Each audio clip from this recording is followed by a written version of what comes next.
साथ बच्चों, कक्षा 7 आज मैं आपको आपकी व्याकरण पुस्तिका में अध्याय नंबर 6 जिसमें अध्याय का नाम है शब्द रचना उपसर्ग एवं प्रत्यय पढ़ाने जा रही हूँ। ये आपकी पुस्तक की पृष्ठ संख्या 33 पर दिया हुआ है।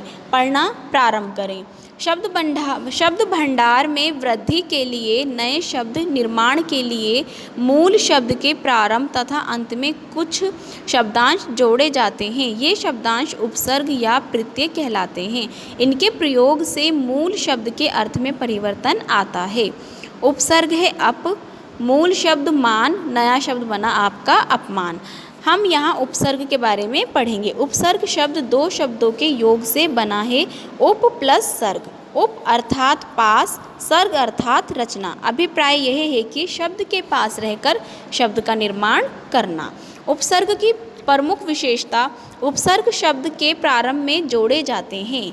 उपसर्ग का अपना स्वतंत्र प्रयोग नहीं होता। इसके प्रयोग से मूल शब्द का अर्थ बदल जाता है। उदाहरण में देखेंगे आप, उपसर्ग में लिखा है उप, मूल शब्द में कार, नया शब्द बनाया आपने अपकार, जिसका यहाँ अर्थ बदलकर क्या हो गया, एहसान।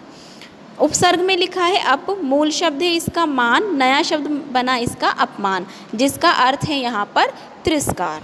इसी प्रकार हम कह सकते हैं कि जो शब्दांश मूल शब्द के प्रारंभ में जुड़कर उसके अर्थ में नवीनता लाते हैं वे उपसर्ग कहलाते हैं। उपसर्ग 4 प्रकार के होते हैं।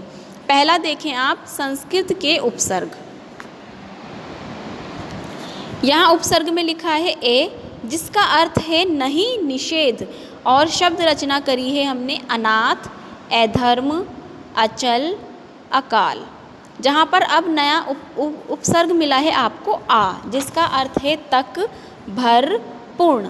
अब आपने नया शब्द रचना करी है इसकी आमरण, आजीवन, आगमन, आदान। इस प्रकार आप हिंदी के उपसर्ग में देखें, यहाँ आपका लिखा है ए, जिसका अर्थ है अभाव, निषेध। शब्द रचना करी है आपने इसकी अछूत, अमन, अचूक, अचेत। उपसर्ग में लिखा है आपके अध, जिसका अर्थ है आधा। यहाँ शब्द रचना करी आपने अधपका, अधखिला, अधकचरा, अधमरा। अब आप उर्दू के उपसर्ग में देखें, यहाँ उपसर्ग में लिखा है कम, जिसका अर्थ है थोड़ा, हीन।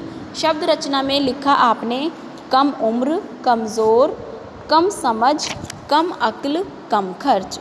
उपसर्ग में दिया है इन्होंने खुश, अर्थ है इसका अच्छा, जिसकी शब्द रचना लिखी है खुशखबरी, खुश मिजाज, खुश किस्मत, खुशहाल, खुशबू। इस प्रकार आप कुछ संस्कृत के अवयव देखें, यहाँ उपसर्ग की भांति प्रयोग होने वाले हैं। यहाँ लिखा है ए, जिसका अर्थ है नहीं, शब्द रचना हुई है इसकी अभाव। आपको अवयव यानी कि उपसर्ग में मिला है अंतर, अर्थ है आपका अंदर, अभाव यानी कि शब्द रचना आ गई इसकी अंतरात्मा, अंतर्देशीय, अंतर्मुखी, अंतर्राष्ट्रीय। अब आप प्रत्यय के बारे में पढ़ें। यहाँ लिखा है प्रत्येक वह शब्दांश है, प्रत्यय वह शब्दांश है जो किसी भी धातु या शब्द के अंत में जुड़कर उसके अर्थ में नवीनता एवं विशेषता लाते हैं। इनका स्वतंत्र रूप से प्रयोग नहीं होता।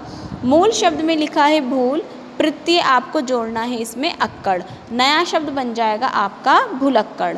जो शब्दांश किसी शब्द के अंत में जुड़कर उसके अर्थ में नवीनता लाते हैं प्रत्यय कहलाते हैं। आपको शब्द के अंत में प्रत्यय को जोड़ना है। प्रत्यय के भेद देखिए अब आप।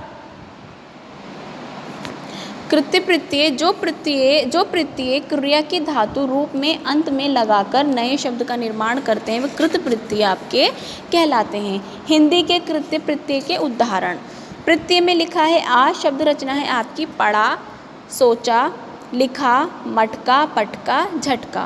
प्रत्यय है आपका अन, शब्द रचना बनी इससे आपकी मनन, चिंतन, ढक्कन, लटकन। संस्कृत के कृत्य देखें आप यहाँ पर जो आपको प्रत्यय बनाने हैं। ऐनीय, शब्द रचना है इसकी पूजनीय, निंदनीय, पठनीय, गोपनीय। आपका प्रत्यय है ता, जिसमें शब्द रचना करी आपने बहता, मरता। अब आप हिंदी के तद्धित प्रत्यय देखिए। हिंदी के तद्धित प्रत्यय होते हैं। प्रत्यय आई, शब्द रचना करी आपने भलाई मिठाई। प्रत्यय है आपका आना, शब्द रचना करी आपने सालाना जुर्माना मेहनताना।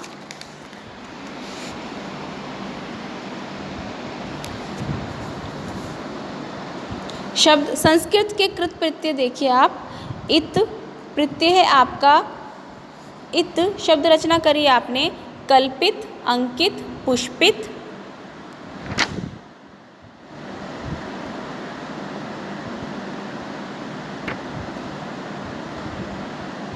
अरबी फारसी के प्रमुख तद्धित प्रत्यय देखिए आना, शब्द रचना हो गई इसकी रोजाना सालाना।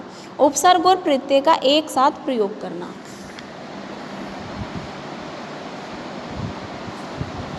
इस प्रकार आपका यह पाठ पूरा हुआ। अब आपको इस पाठ को ध्यानपूर्वक पढ़ना है। धन्यवाद।